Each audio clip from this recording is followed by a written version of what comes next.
네, 어지러운 세상에서 중심 잡기 계속해서 큰 제목 말씀 보고 있고, 오늘은 자유와 그리스도의 본이라는 작은 제목으로 말씀 나누도록 하겠습니다.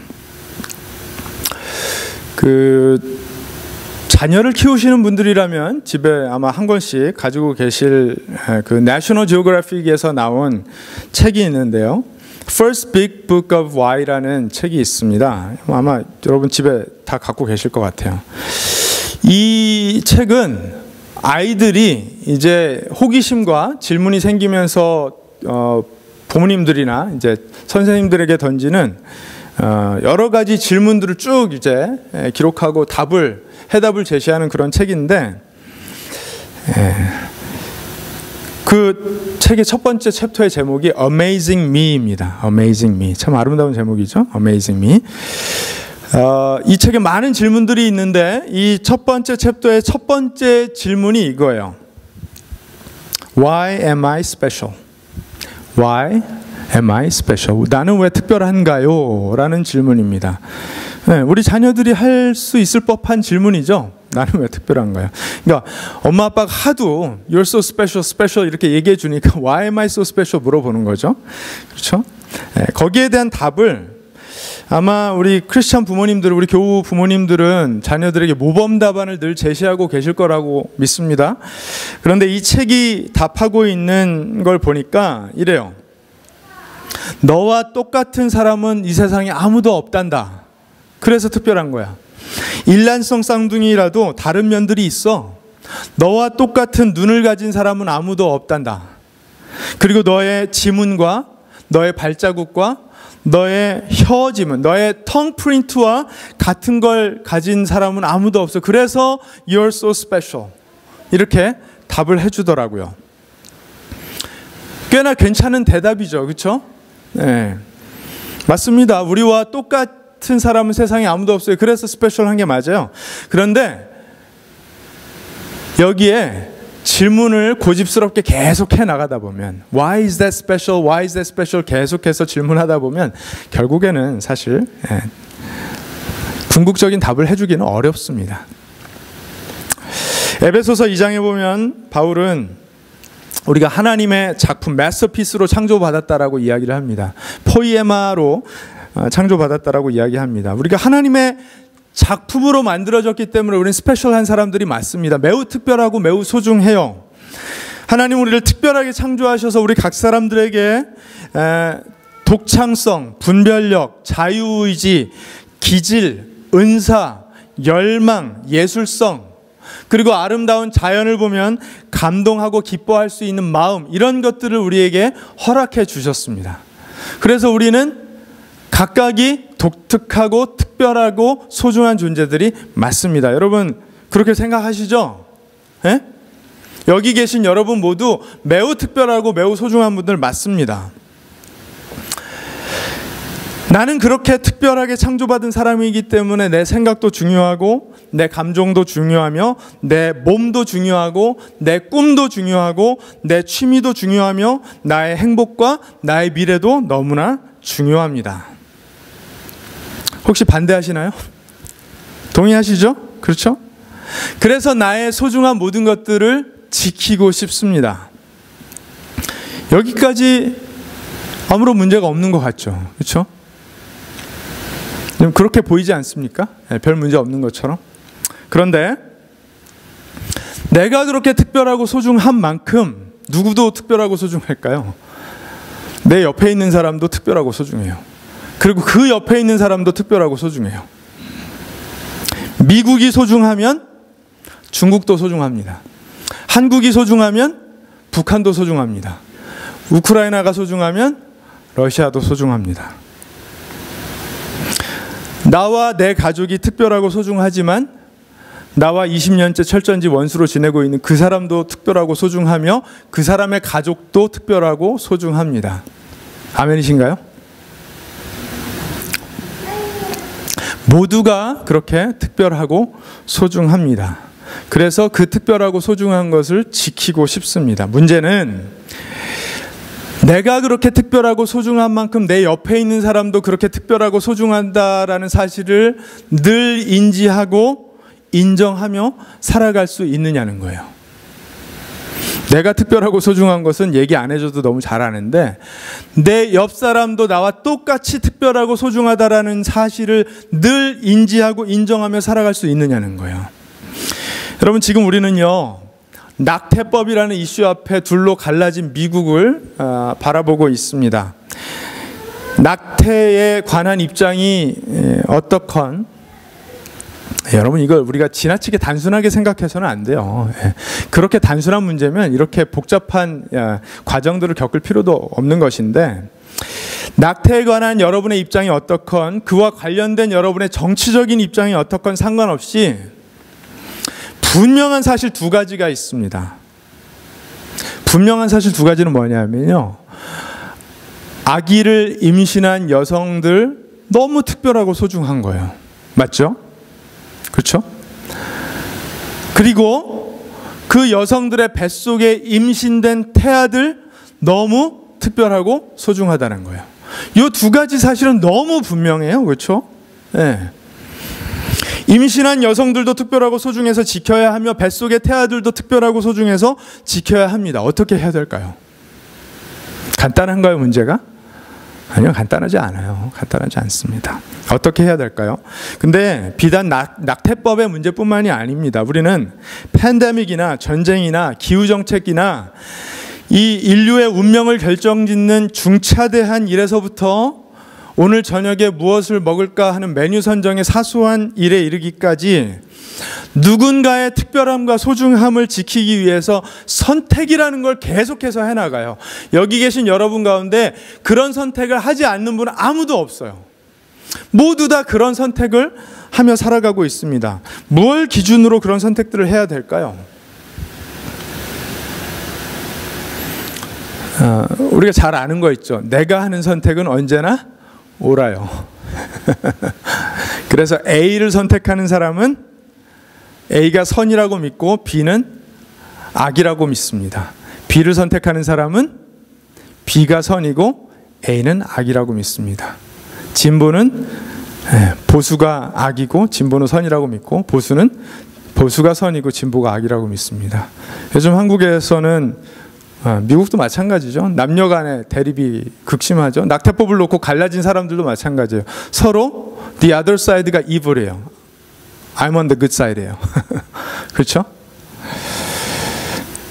사랑하는 여러분, 세상이 굉장히 어지럽습니다. 이 질병의 이슈 때문에, 그리고 경제적인 이유 때문에, 안보의 이유 때문에, 기후변화의 이유 때문에, 각종 갈등의 이유 때문에 국가와 사회와 개인의 마음이 각박해질 수밖에 없는 그런 어려운 시절을 살아가고 있습니다. 이런 때에는 어떤 반응을 보인다고 제가 말씀드렸나요? 사람들은 대부분, 사회와 단체와 국가들은 대부분 이런 때는 나와 내 가족과 내가 속한 사회의 특별함과 소중함을 지키기 위해서 옆 사람의 특별함과 소중함은 잊거나 외면하는 선택들을 합니다. 간단하게 말하면 이기적인 결정들을 하기 쉽다라는 거예요. 그렇죠? 세상이 무엇을 기준으로 그런 이기적인 선택들을 하는지 우리는 잘 알고 있어요. 뭐죠? 나의 이득이에요. 나의 이득. 내 주머니로 들어오는 것, 내 마음을 채워주는 것, 다 그것으로 선택을 합니다. 그러면 이렇게 어지러운 세상에서 특별하고 소중하게 창조받은 크리스찬들은 어떤 선택을 해야 될까요? 무엇을 기준으로 선택해야 될까요? 오늘 하나님께서 우리에게 주시는 말씀을 통해서 그 해답 한번 발견해 보기를 원합니다. 베드로전서 2장 11절에서 25절 말씀입니다. 베드로전서 2장 11절에서 25절 말씀 스크린 보시면 되고요. 계속해서 이 베드로전서 말씀을 보실 때 1세기 크리스찬들이 그들의 믿음 때문에 박해당하고 있었는데 그들이 박해당하면서도 견고하게 믿음을 지키고 중심을 잡기를 바라는 마음으로 이 편지가 쓰여졌다는 사실을 기억하면서 우리가 이 말씀 봤으면 좋겠습니다. 11절 말씀입니다. 사랑하는 여러분, 나는 나그네와 거류민 같은 여러분에게 권합니다. 영혼을 거슬러 싸우는 육체적 정욕을 멀리 하십시오. 자, 이 11절 말씀에 다시 한번 이 베드로는 이 땅을 살아가는 크리스찬들의 정체성, 아이덴티티를 나그네와 거류민이라고 상기시킵니다. 나그네와 거류민은 뭐죠? Resident Alien. 그래서 영주권 받으셨던 분들이 봤던 그거예요, 바로. 이 편지의 인사말 부분에서 베드로는 이렇게 인사를 했었어요. 예수 그리스도의 사도인 베드로가 본도와 갈라디아와 갑바도기아와 아시아와 비두니아에 흩어져 사는 나그네들인 택하심을 입은 이들에게 이 편지를 씁니다. 그래서 나그네라고 먼저 이야기를 했었고, 그렇게 인사했었고요. 이제 다시 1세기 흩어진 크리스찬들이 세상을 살아갈 때의 정체성이 나그네나 거류민이라는 사실을 상기시키고 있는 것입니다. 여러분, 나그네와 거류민이라는 정체성이 의미하는 것이 뭘까요? 크리스찬들에게. 그것은 이 땅에서 우리가 원하는 모든 행복과 쾌락을 다 얻기 위해서 사는 사람들이 아니라는 것을 의미하는 것이죠. 그렇죠? 하나님께서 우리를 위하여 예배해 놓으신 진정한 기쁨을 위하여 고향으로 나아가는 사람들이라는 사실을 우리에게 의미합니다. 나그네와 거류민은 그걸 의미하는 거예요. 그렇죠? 베드로는요, 1세기 그 흩어진 성도들에게 그들이 새로운 사람들이 되었다, 말씀으로 새 생명을 얻게 되었다라는 사실을 언급했었고요. 그래서 여러분은 다시 태어났습니다, 이걸 이야기했었어요. 그리고 이 땅에서 살아가는 동안에 크리스찬들이라면 우리가 반드시 기억해야 될 영원적 정체성, eternal identity 또는 ultimate identity, 궁극적인 정체성이 있다. 제가 휴가 가기 전 2주 전에 여러분과 말씀을 나눴었습니다. 뭐였죠 그게? 뭘 기억해야 된다고 말씀드렸죠? IRS, identity, role, status. 그렇죠? 우리의 정체성이 바뀌었고, 롤이 바뀌었고, 스테이터스, 지위가 바뀌었다. 그래서 전과 지금이 달라진 사람들이 되었다라고 말씀드렸습니다. 그리고 오늘 다시 이제 이 나그네와 거류민을 언급하고 있는 것인데, 여러분, 만약에 우리가 이 땅에 사는 동안에 우리가 원하는 만큼의 행복과 쾌락을 다 누리길 원하는 사람들이라면 죽음 이후를 기다리지 않는 사람들이죠. 그렇죠? 그런데 영혼을 믿고 영원을 믿는 사람들이라면 죽음 이후를 기다리는 사람들이에요. 그런 사람들은 죽음 이후에 우리가 도착하는 곳이 고향이라는 것을 알기 때문에 그곳에서의 기쁨을 기다리는 삶을 사는 사람들입니다. 여기서 다 누리겠다라고 생각하지 않는 사람들이에요. 나그네와 거류민은 그걸 의미하는 것입니다. 베드로가 뭐라고 이야기하냐면, 나그네와 거류민으로 이 땅을 지나가는 여러분, 이 땅을 살아가면서 여러분의 영혼을 거스르는 정욕을 멀리하십시오. 육체의 정욕을 멀리하십시오. 이렇게 이야기를 합니다. 여기서 정욕이라는 것은 술, 담배, 도박, 문란한 성생활 이런 것들만 의미하는 것이 아니에요. 그러니까 우리가 생각할 때 이거 하기만 하면 무조건 나쁜 거야 라고 생각하는 지정해 놓은 것들 있잖아요. 그걸 의미하는 게 아니에요. 제가 여러 번 말씀드리지만 특별히 신약성경에 바울 서신이나 베드로 서신에 등장하는 이 육체적 정욕이라는 단어는, 정욕은 에피뚜미아라는 단어로 over desire입니다. over desire. 무언가를 과도하게 바라는 거예요. 그렇죠? 뭘 과도하게 바랄까요? 좋은 것도 바라고 우리는 나쁜 것도 바라요. 어떤 데는 죄성이 이제 충만해져 가지고 해면 안 되는 거 당연히 나쁜 것도 바라요. 그런데 대부분의 경우에는 우리는 좋은 걸 바라요. 뭘 바라죠? 자식의 성공, 경제적인 안정, 그렇죠? 오늘 저녁에 맛있는 거 먹을 거, 운동하고 싶은 거, 다 좋은 것들이잖아요. 적절히 하기만 하면 다 좋은 것들인데 그걸 어떻게 바란다고요? 과도하게 원한다고요. 과도하게. 운동은 적절하게 하면 너무 좋은 것이지만 중독이 되면 영적인 생활에 지장을 주는 나쁜 것이 됩니다. 독서는 좋은 것이지만 독서에 중독되면 얼마든지 나쁜 것이 될 수 있습니다. 상상하기 어렵죠. 어떻게 독서가 나쁜 것이 될 수 있나? 될 수 있어요. 그렇다고 해서 모든 것을 대충 적당히만 하라는 말씀은 아니에요. 하나님을 사랑하는 일과 이웃을 사랑하는 일은 치열하게 하되 그 두 가지 본질적인 일을 잘하기 위해서 부차적인 일들을 적절하게 해야 된다는 것입니다. 여러분, 육체적인 정욕을 멀리하는 삶은 그런 삶을 의미하는 거예요. 하면 안 되는, 당연히 나쁜 거 하면 안 되는 것은요, 크리스찬 아닌 사람들도 다 알아요. 다 마약하면 안 된다는 거 다 알잖아요. 그 이야기가 아니에요. 그렇죠? 베드로는 자신이 이런 이야기를 왜 하고 있는지 12절에 이야기를 해요. 왜 나그네와 거류민으로서 육체적 정욕을 멀리하는 삶을 살아야 되는지 12절에 이야기합니다. 12절 함께 읽겠습니다. 시작.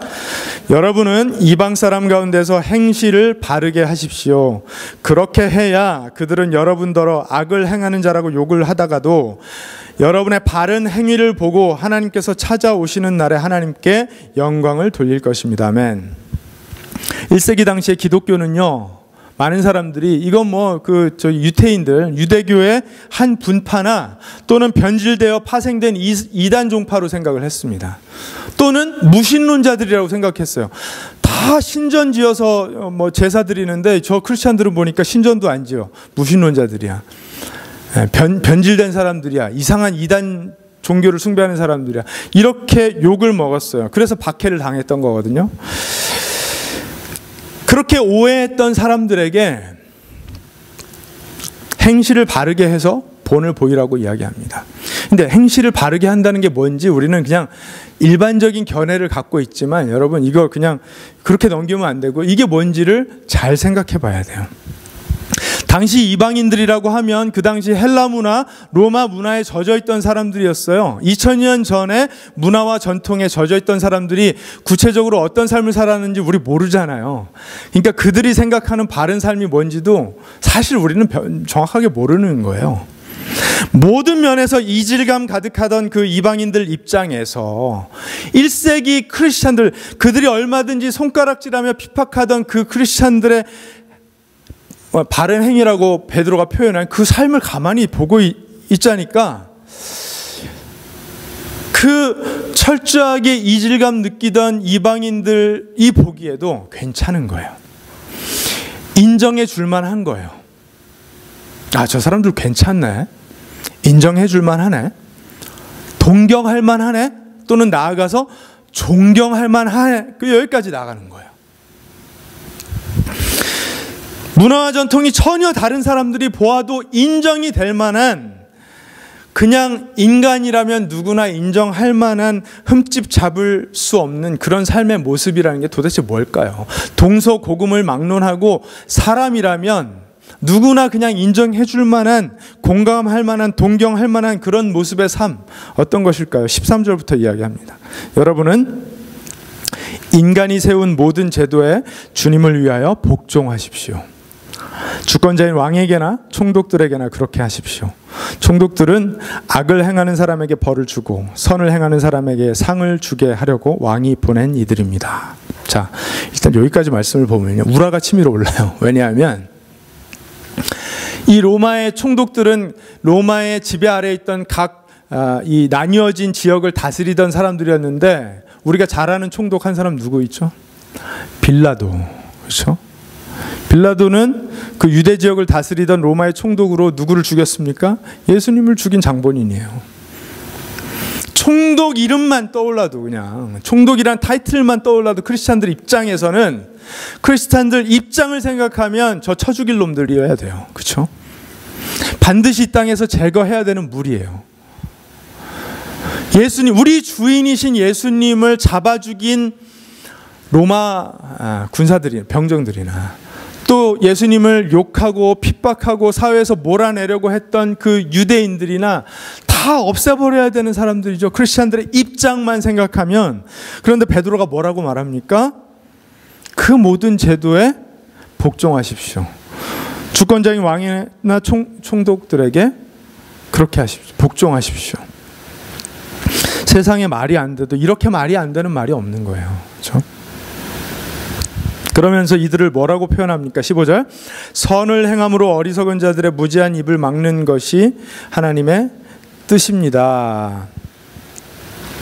하나님께서 이 사회 시스템 안에 세워놓으신 각 리더들이나 주권자들을 우리가 어떻게 해야 되는가?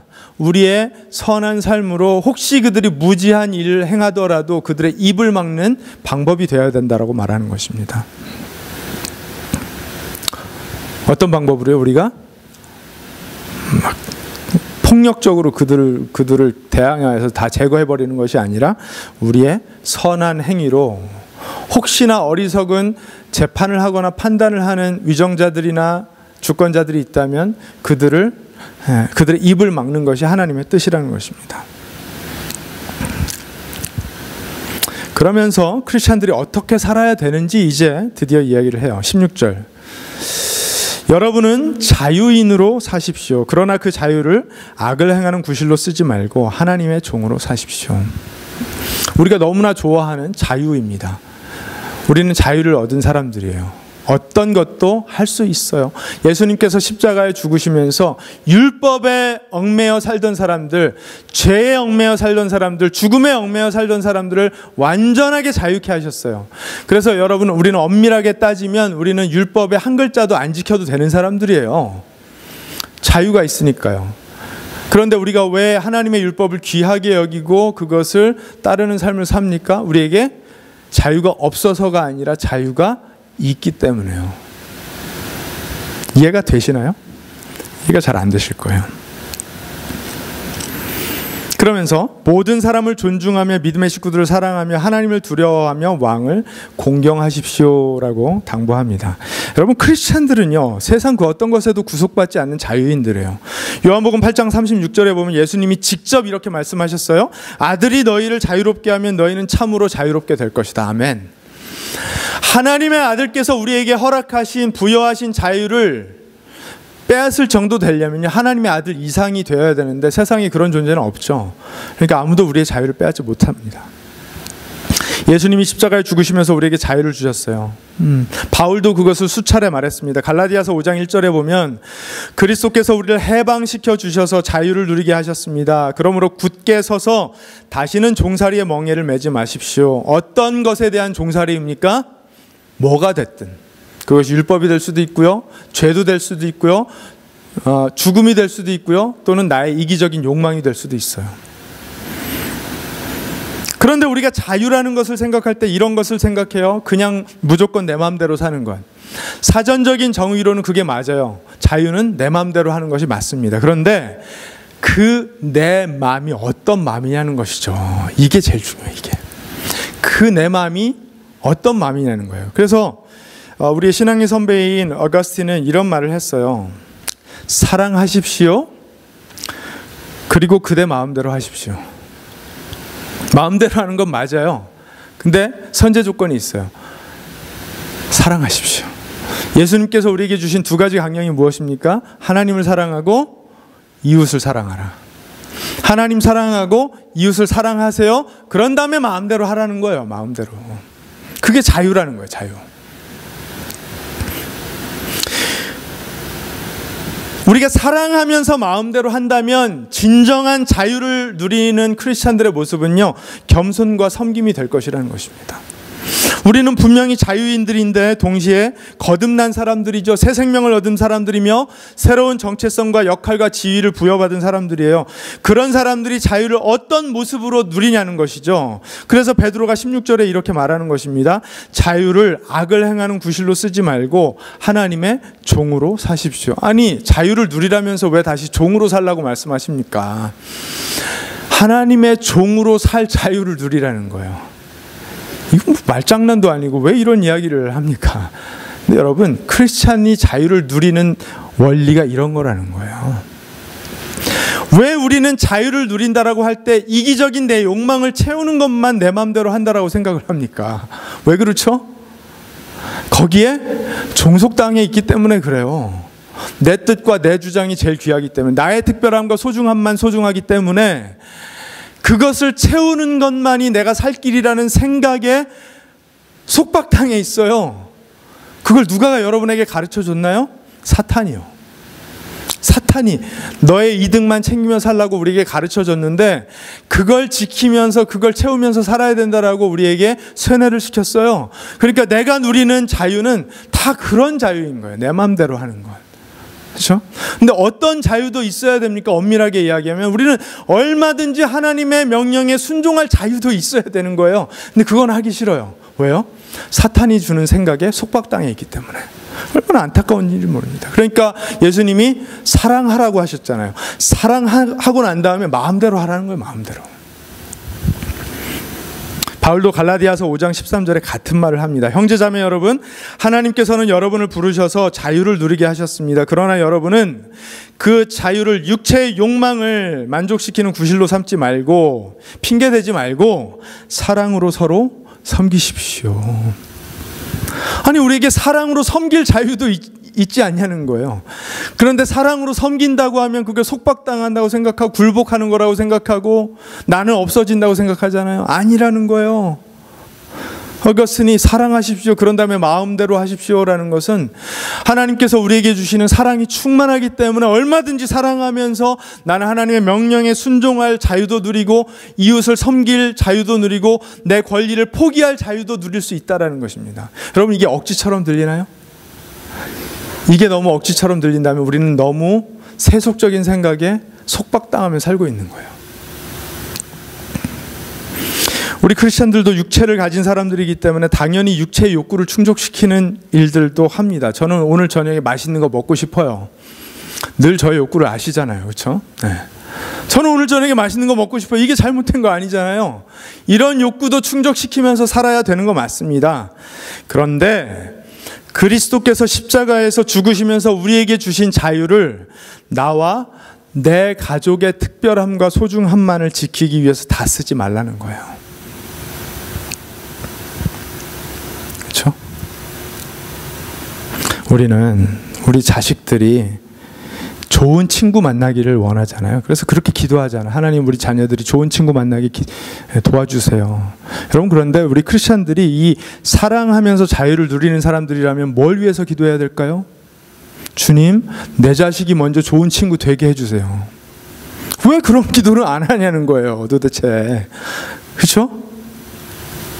내 자식이 먼저 좋은 친구 돼야죠. 그게 맞는 거죠. 그래야 우리 아이들이 만나는 아이들이 설령 좋은 마음을 갖지 못했더라도 그들에게 그리스도를 전하는 삶을 살 거 아니에요. 우리가 살아가는 사회 시스템을 존중하라는 말씀이 바로 그거예요. 그 시스템 속에서 하나님을 부인하거나 부정해야 되는 일들이 아니라면 결정권자들이나 리더들을 존중하는 삶을 살라는 것입니다. 그렇다고 히틀러의 결정을 존중할 수는 없죠. 그렇죠? 히틀러의 결정을 존중해서가 아니라 하나님을 경외하기 때문에, 그리고 이웃을 사랑하기 때문에 언제 어떤 상황 속에서도 선을 행하는 자유를 누리라는 말씀입니다. 물론 때에 따라서는요, 새로운 의견을 개진해야 될 때도 있고요, 사회적 시스템을 개혁해야 될 때도 있습니다. 모든 일들을 해나감에 있어서 자유를 누리는 크리스찬다운 품위나 겸손을 잃어버리지 않는 선에서요. 그렇죠? 우리가 매일매일 처하는 우리의 노동 현장이나 우리 직장 생활이나 우리 사업터를 일구어가는 환경에서도 마찬가지라는 거예요. 사랑한 다음에 마음대로 하라는 거예요. 내 이득을 챙기기 위해서 나와 내 가족의 소중함만을 먼저 생각하면서 하지 말고 사랑하면서 그 다음에 마음대로 하라는 말씀입니다. 이것이 과연 어떤 구체적인 모습인가? 18절부터 이야기합니다. 하인으로 있는 여러분, 극히 두려운 마음으로 주인에게 복종하십시오. 선량하고 너그러운 주인에게만이 아니라 까다로운 주인에게도 그리하십시오. 이제 이 당시에는 이제 슬레이브 컬처가 있었기 때문에 하인과 상전이 있었는데, 요즘 우리 상황에 맞춰 보면 이건 그냥 직장인과 고용인 이런 거예요. 직장 상사와 부하 직원 이런 컨셉으로 이해하셔도 괜찮습니다. 어떻게 하라고요? 선량하고 너그러운 상사만이 아니라 까다로운 상사에게도 그렇게 하라는 것입니다. 삐딱하고 까다로워서 맨날 나한테 와서 잔소리로 스트레스 푸는 비즈니스 오너뿐만이 아니라 선량한 사람, 안 선량한 사람 구별하지 말고 누구에게라도 그렇게 하라는 것입니다. 벌써 이제 여러분 스트레스가 막 올라오시죠. 세상에 어떻게 그렇게 할 수 있는가. 19절, 억울하게 고난을 당하더라도 하나님을 생각하면서 그 괴로움을 참으면 그것은 아름다운 일입니다. 죄를 짓고 매를 맞으면서 참으면 그것이 무슨 자랑이 되겠습니까? 그러나 선을 행하다가 고난을 당하면서 참으면 그것은 하나님께서 보시기에 아름다운 일입니다. 아니, 하나님은 왜 그런 일을 아름답게 여기십니까? 누군가의 간증을 들으실 때 교회 와서 이제 막 사람들의 열광을 이제 받는 간증자들 어떤 이야기를 하나요? 내가 위험을 무릅쓰고 믿음으로 선한 일을 했더니 하나님께서 나를 도우셔서 내가 그 위험으로부터 구출받았습니다. 이게 박수 나오는 아름다운 일이잖아요. 그렇죠? 크리스찬들 입장에서는 그게 아름다운 스토리예요. 그런데 베드로가 그걸 이야기합니까? 아니라는 거예요. 죄를 짓고 매를 맞으면서 참으면 그게 무슨 자랑이 되겠습니까? 그러나 선을 행하다가 고난을 당하면서 참으면 그건 하나님 보시기에 아름다운 일. 우리 입장에서는 하나도 아름답지 않은 일을 하나님이 아름답게 보신다는 것입니다. 어떻게 선을 행하는데 고난을 당하는 것이 아름다운 일이에요. 하나님이 그것을 아름답게 보신다라는 것이 베드로의 주장입니다. 왜 그럴까요? 왜 이게 하나님께 아름다운 일일까요? 결과물이 중요해서가 아니에요. 하나님은 우리가 언제 어떤 상황에 처해 있든지 어떤 사람과 만나 일을 하든지 하나님을 사랑하여 예배하는 사람으로 살아가는지에 관심이 더 많으시기 때문에 그래요. 여러분 믿으시죠? 하나님은 그걸 아름답게 보세요. 이 문제가 해결됐느냐 안 됐느냐보다 훨씬 중요한 건 그 문제에 직면한 사람이 예배자의 심령을 갖고 있느냐 여기에 있다라는 거예요. 하나님이 아름답게 여기시는 것은 그 과정을 통해서 문제가 해결됐건 안 해결됐건 우리가 그리스도를 닮아가는 사람으로 살아가는지에 관심이 있으세요. 그걸 아름답게 보신다라는 것입니다. 그러면 이것이 베드로의 지극히 개인적인 주장일까요? 전혀 그렇지 않다라는 것을 바로 다음 구절에서 이야기합니다. 크리스찬들이 선을 행하다가 고난당하는 삶을 기꺼이 살아내야 하는 아주 분명하고 강력한 근거를 바로 이야기해요. 21절. 바로 이것을 위하여 여러분은 부르심을 받았습니다. 세상에 이 구절만 성경에서 좀 빼버리면 좋겠어요. 오늘 본문에서 이 구절만 좀 뺐으면 좋겠어요. 그냥 이건 영적으로 수준 높은 분들의 삶의 이야기로 그냥 남겨놓고 뭐 선을 행하다가 고난을 받은 삶을 기꺼이 사는 것은 베드로 정도 수준의 분들에게 해당되는 걸로 남겨놓고 그냥 우리는 우리 나름대로 삶을 사는 것으로 스토리를 만들어가면 좋겠는데 그렇습니까? 아니죠. 바로 이것을 위하여 여러분은 부르심을 받았습니다. 거기서 부르심을 받다라는 단어는요, 헬라어로 에클레이테테라는 단어인데 이건 여러분이 잘 아시는 에클레시아와 되게 닮아 있는 단어예요. 에클레시아 뭡니까? 교회. 네, 에클레시아 헬라어로 교회, 스페니쉬로 이글레시아 교회죠. 그렇죠? 교회는 부름 받은 사람들이에요. 그러면 베드로가 뭘 이야기하는 것입니까? 여러분은 부르심을 받았습니다. 여러분은 교회입니다. 교회는 뭐 하는 사람들입니까? 선을 행하다가 고난받는 것을 기꺼이 하는 사람들입니다. 이걸 지금 이야기하는 거예요.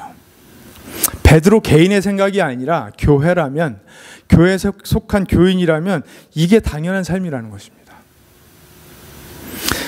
더군다나 그리스도께서는 여러분을 위해, 다시 21절로 돌아가서요. 그리스도께서는 여러분을 위하여 고난을 당하심으로써 여러분이 자기의 발자취를 따르게 하시려고 여러분에게 본을 남겨 놓으셨습니다. 이거 아마 성경에서 가장 부담스러운 구절 중에 하나일 거예요. 2장 21절이.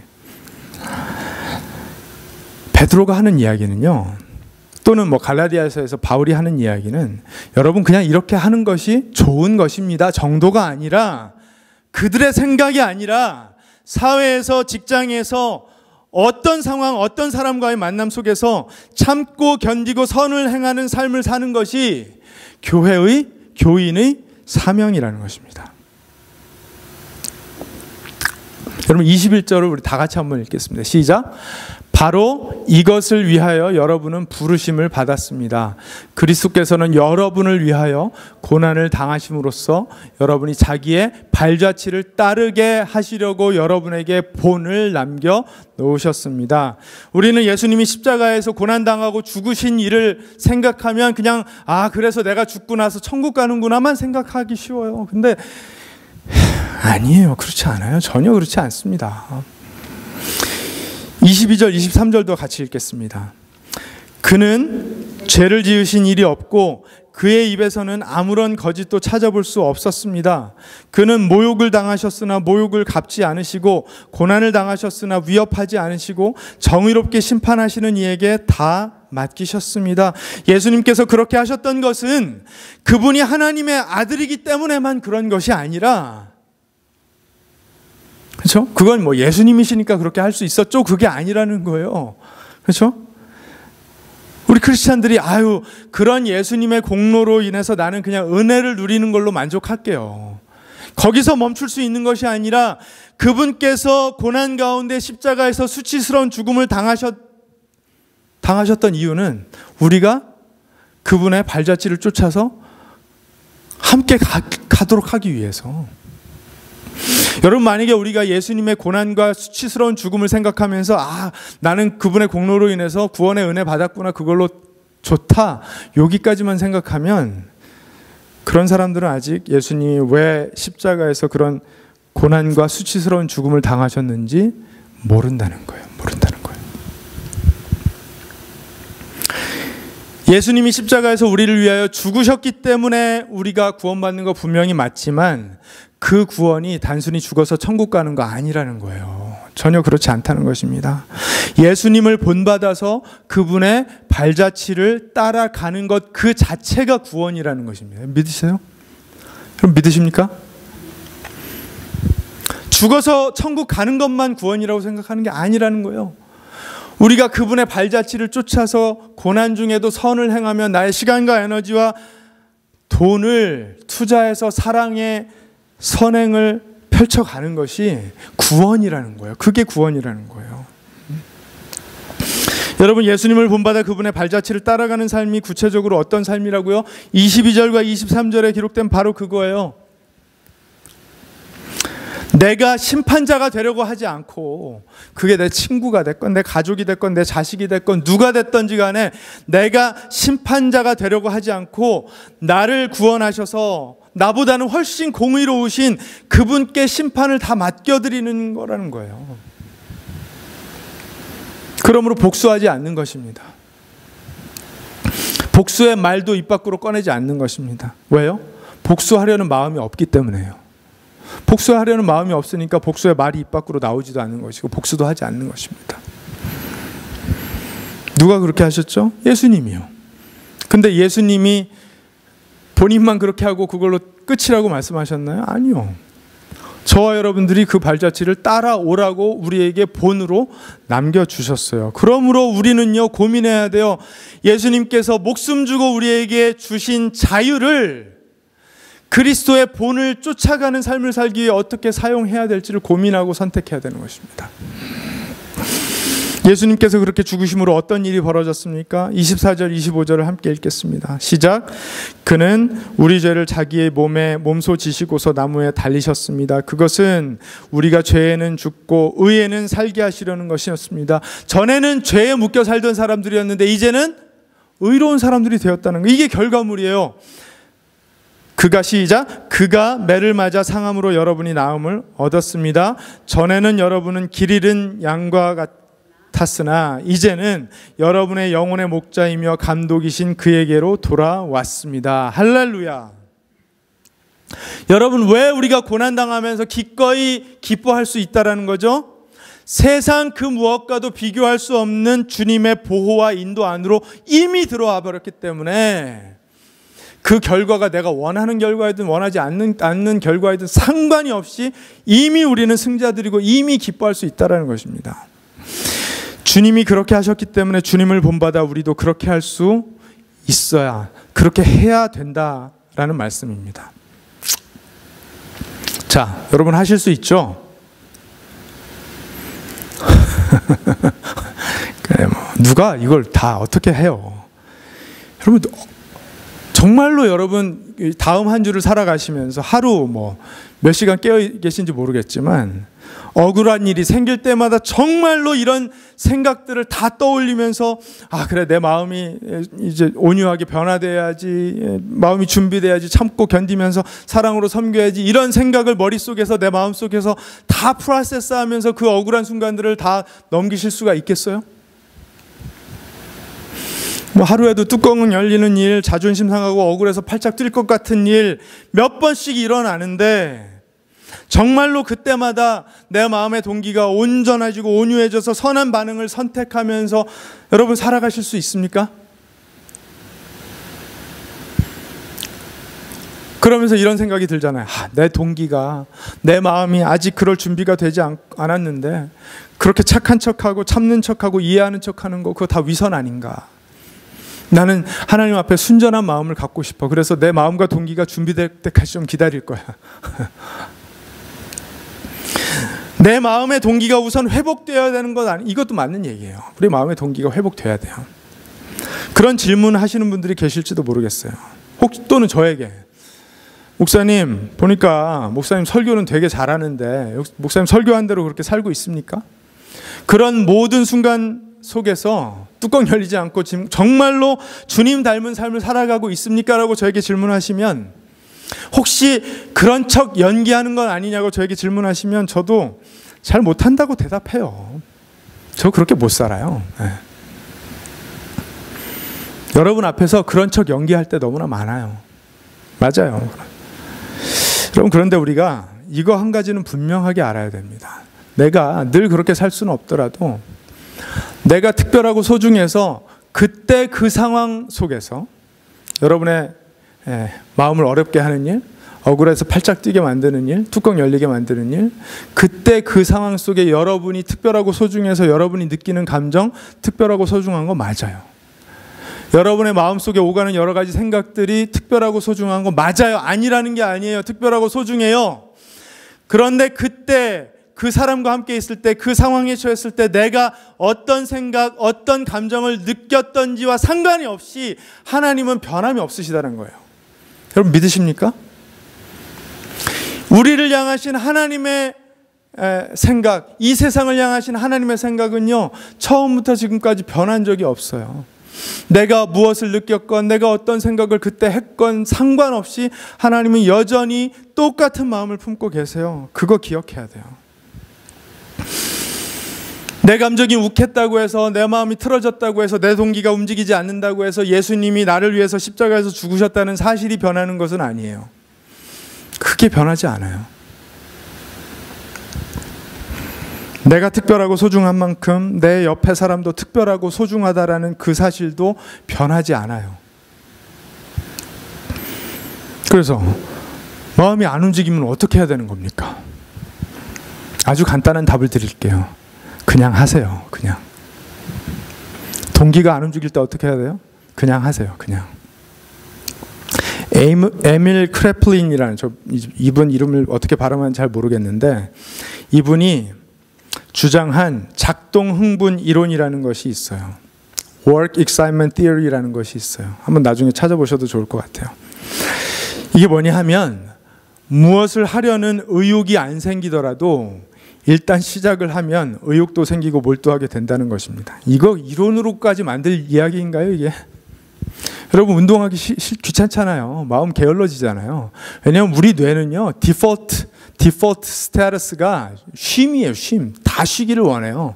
그래서 일어서 있으면 앉고 싶고 앉아 있으면 눕고 싶고 누웠으면 자고 싶은 게 우리의 디폴트 세팅이에요. 그렇죠? 운동하기 싫어요. 그런데 운동 시작하면 뭘 깨닫죠? 금방? 아, 운동 되게 좋은 거구나. 그렇죠? 운동해야 되겠구나. 그래서 그 상황 속에서 열심히 또 운동해요. 그러다가 시간이 조금 지나가서 아, 운동해야 될까 생각하면 운동하기 되게 귀찮아요. 하기 싫어요. 이 Work Excitement Theory라는 거는요, 마음이 안 따라오더라도 일단 시작해보라. 그러면 우리 뇌는 그 상황 때문에 흥분이 되어서 따라오게 되어 있다라는 거예요. 여러분 제가 이거 늘 드리는 말씀이잖아요. 마음이 안 따라오더라도 먼저 행동하다 보면 마음은 따라오더라. 선을 행할 마음이 안 생기더라도 일단 선을 행하기 시작하면 선을 행하는 일이 얼마나 유익한지 알기 때문에 마음이 따라오더라. 그러니까 나의 불안과 염려 때문에 주저되거나 나의 뇌의 게으름 때문에 의욕이 안 생겨서 머뭇거리게 될 때 뭘 생각하면 될까요? 생각도 하지 말고 그냥 하나님 말씀대로 하면 된다는 거예요. 내 동기가 안 따라왔다고 하나님의 말씀이 변한 건 아니잖아요. 베드로는요, 1세기 성도들에게, 또 하나님은 오늘 우리에게 여러분의 마음이 허락할 때만 그리스도를 본받는 삶을 살라고 말한 것이 아닙니다. 크리스찬들이 억울한 오해를 받아 누명을 쓰고 박해를 받는 상황 속에서도, 한마디로 말하면 내 마음에 들지 않는 상황들이 계속 펼쳐진다고 해도 그것 때문에 막 종교의 자유를 외치는 그런 제스처 대신에 이방인들도 인정할 정도의 본이 되는 삶을 살아내라고 말씀하시는 것입니다. 문화와 전통상 이질감 때문에 도저히 교감이 잘 안 되는 사람들조차도, 야, 저 사람들 참 괜찮다. 1세기 크리스찬들의 모습을 보니까 어떻게 그렇게 손님 대접을 잘해? 어떻게 자기의 것을 그렇게 파격적으로 나누는 삶을 살아? 억울한 일 많을 텐데 저렇게 핍박당하면서도 어떻게 저렇게 권위에 순종을 해? 어떻게 그렇게 질서를 잘 지켜? 어떻게 자녀들을 저렇게 말씀으로 교육시켜? 이런 것들을 보면서 괜찮다? 동경할 만하다? 이게 점점 나아가서 저 사람들 흠모할 만하네? 존경스럽네? 나가다가 그리스도를 발견하는 거예요. 여러분, 이게 그냥 허구의 이야기가 아니라 실제 이런 일이 벌어졌다는 것입니다.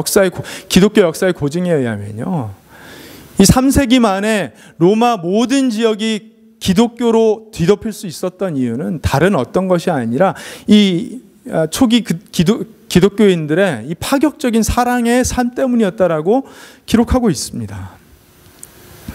그리고 예수님도 직접 사도들에게 말씀하셨어요. 요한복음 13장 35절에 보면 너희가 서로 사랑하면 모든 사람이 그것으로써 너희가 내 제자인 줄을 알게 될 것이다. 사랑 안 하면 내 제자인 줄 잘 모를걸? 이거예요. 그 말씀에 상대방이 사랑받을 만한 행동을 하는지 안 하는지라는 조건이 달려있지 않아요. 그러므로 여러분, 제가 당부의 말씀을 드립니다. 내 뜻과 내 판단이 담긴 나의 동기나 나의 의욕을 너무 믿기보다는요, 예수님을 본받으시기 바랍니다.